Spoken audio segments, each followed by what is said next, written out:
Hi, good morning everyone. So in this video, I'll show you how to create a slicer.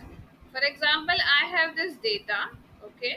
You want to create a slicer, you want to present that whenever you are discussing with the seniors, you want to express the details so you can't, go to the Excel and select the drop down. So what you can do, you can just create a first pivot over here. Okay, I'll just show you how normal pivot option.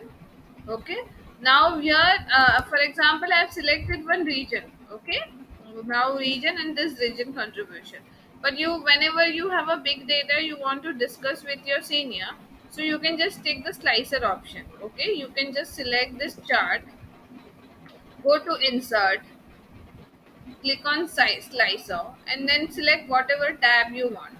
So now I've selected one region.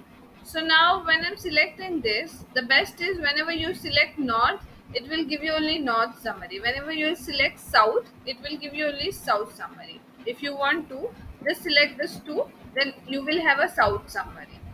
Same chart, if you want to create it in the chart, so you can just click on insert and you can select any graph over here and you can present the data. So here when you select any one location, so the chart will also change. Can you see this?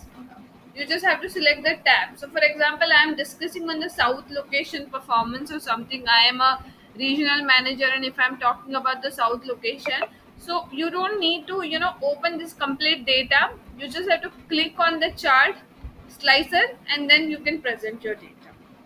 Okay, this is very simple exercise. You have to just go to the pivot option and then click on insert and click on size slicer.